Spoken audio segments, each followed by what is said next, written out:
pertama adalah Tuhan, yang kedua adalah malaikat. Ada 4. Ada Tuhan, ada malaikat, ada para gembala, dan ada orang Majus. Oke, keempat ini melekat dalam satu komponen, tidak bisa lepas.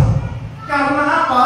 Karena orang Majus adalah orang yang dipilih Tuhan untuk menjadi salah satu orang timur yang menjadi saksi Tuhan. Ini adalah orang yang menjadi saksi Tuhan kedua. Yang pertama adalah para gembala. Para gembala adalah yang menjadi saksi pertama untuk menyaksikan kelahiran Tuhan di Bethlehem. Untuk itu, saudara, saya sangat suka tema PGI tahun ini yang memberi tema marilah kita ke Bethlehem. Dan apa yang perlu kita pelajari pada siang hari ini, saudara? Saya sangat pengen membawa dan sama-sama membawa kita untuk belajar mengenai para gembala. Yang kedua, ayat yang ke-8 sampai ayat yang ke-20.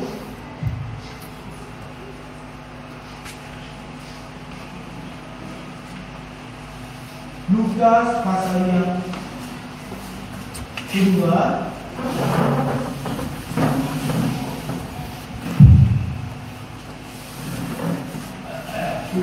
yang kedua ayat yang ke-8 sampai ayat yang ke-20. Saya akan bacakan buat kita semua, saudara, dengan judul perikop gembala-gembala. Di daerah itu ada gembala-gembala yang tinggal di padang menjaga kawanan ternak mereka pada waktu malam.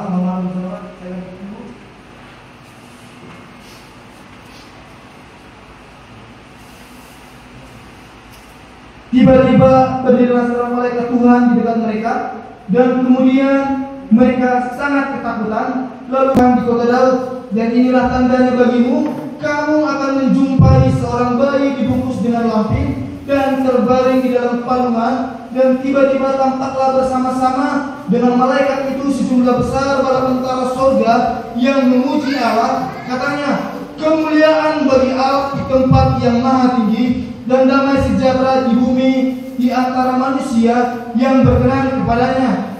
Setelah malaikat-malaikat itu meninggalkan mereka dan kembali ke surga, gembala-gembala itu berkata seorang kepada yang lain, marilah kita pergi ke Bethlehem untuk melihat apa yang terjadi di sana, seperti yang diberitahukan Tuhan kepada kita. Lalu mereka cepat-cepat berangkat dan menjumpai Maria dan Yusuf dan bayi itu yang sedang berbaring di dalam palungan. Dan ketika mereka melihatnya, dan mereka memberitahukan apa yang telah dikatakan kepada mereka tentang anak itu, dan semua orang yang mendengarnya heran tentang apa yang dikatakan gembala-gembala itu kepada mereka. Tetapi Maria menyimpan segala perkara itu di dalam hatinya dan merenungkannya. Maka kembalilah gembala-gembala itu sambil memuji dan memuliakan Allah, karena segala sesuatu yang mereka dengar dan mereka lihat semuanya sesuai dengan apa yang telah dikatakan kepada mereka. Terpujilah Tuhan buat kita yang sudah membacakan kebenaran firman Tuhan. Bapak saudara, kita fokus ini sangat spesifik untuk menjelaskan tentang kelahiran Tuhan, mulai dari para malaikat yang Allah utus untuk menyampaikan berita surga, menyampaikan berita besar tentang kelahiran Tuhan kepada para gembala. Kalau kita melihat dari ayat yang pertama sampai ayat yang ke-7, itu menuliskan bagaimana Allah Tuhan Juru Selamat itu lahir. Beda dari ayat yang pertama sampai ayat yang ke-7 menjelaskan bagaimana Yesus lahir. Tapi mulai dari ayat yang ke-7 sampai ayat yang ke-20 menjelaskan bagaimana kesaksian tentang Yesus lahir. Itu berbeda. Dan kita fokus menjelaskan dan menuliskan sangat spesifik mengenai kelahiran Yesus. Bapak saudara, sebelum lanjut, kita perlu tahu siapa itu para gembala. Sebelum lanjut, kita perlu tahu siapa itu para gembala.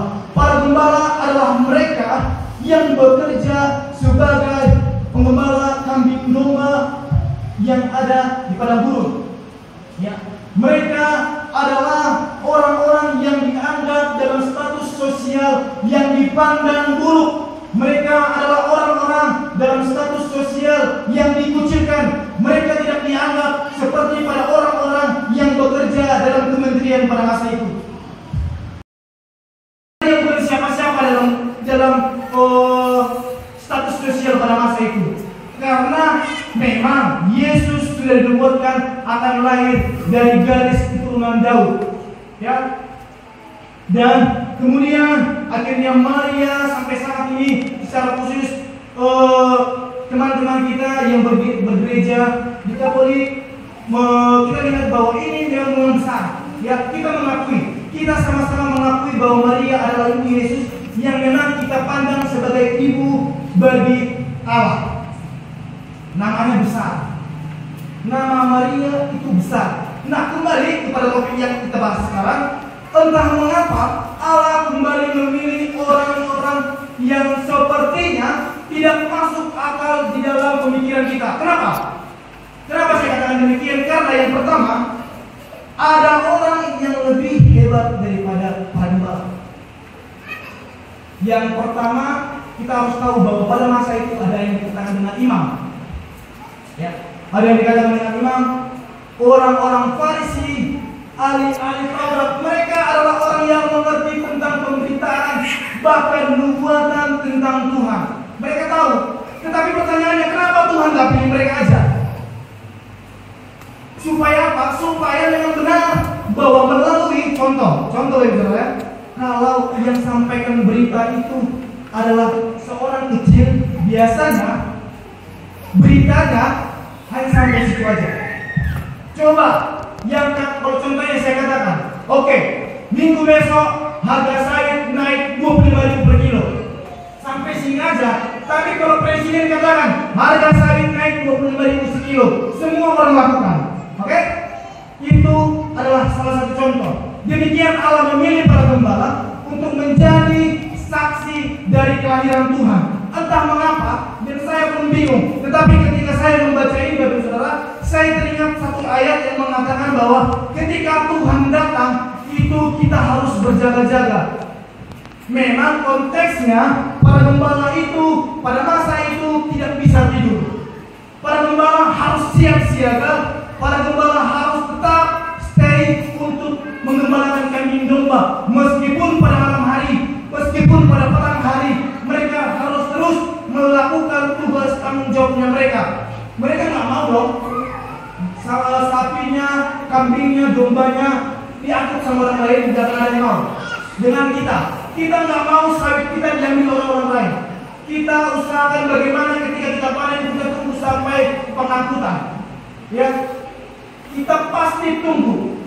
Orang-orang gembala pada masa itu sedang berjaga-jaga. Firman Tuhan tidak ada katakan satu pun bahwa para gembala itu sedang tertidur. Tetapi pada masa itu para gembala sedang berjaga. Itu mengapa saya pikirkan, memang betul bahwa ketika kita menantikan Tuhan perlu yang namanya jaga-jaga. Berarti menunjukkan bahwa tepat firman Tuhan katakan, ketika engkau mau tahu kapan Tuhan datang, perlu persiapan untuk terus berjaga-jaga. Jangan tertidur, jangan terlelap. Karena itu juga yang sama yang dilakukan para gembala. Mungkin yang pasti adalah jawabannya saya berdasarkan penafsiran, memang para gembala adalah orang yang dipilih oleh Tuhan untuk membawa menjadi saksi, karena Allah pun sama, Allah pun dari yang terkecil menjadi yang terbesar. Tuhan pilih kandang domba untuk jadi tempatnya di dalam pelayanan Tuhan. Kenapa nggak di mall aja? Kenapa nggak di hotel aja? Tuhan bisa kok, Allah bisa kok untuk sediakan satu tempat yang dimana di luar pikiran saya dan saudara, di luar pikiran kita dan saudara, untuk menjadi tempat di mana Tuhan harus lahir. Bisa. Tidak ada yang tidak bisa, tidak ada yang bisa mengapa. Tetapi entah mengapa pada masa itu Tuhan harus memilih jalan Tuhan untuk lahir harus dari tempat yang terhina. Memang Tuhan ini dalam pikiran saya, memang berarti Tuhan mau menunjukkan bahwa karya Allah itu besar melalui orang-orang yang hina, orang-orang yang dipandang rendah. Untuk apa? Untuk melihat bagaimana pada akhirnya dia bisa besar dan nama Tuhan bisa dimuliakan. Satu minggu lalu atau 2 minggu lalu gitu lah, saya lihat sosial media, mungkin kita bisa sama-sama tahu bahwa ada imamnya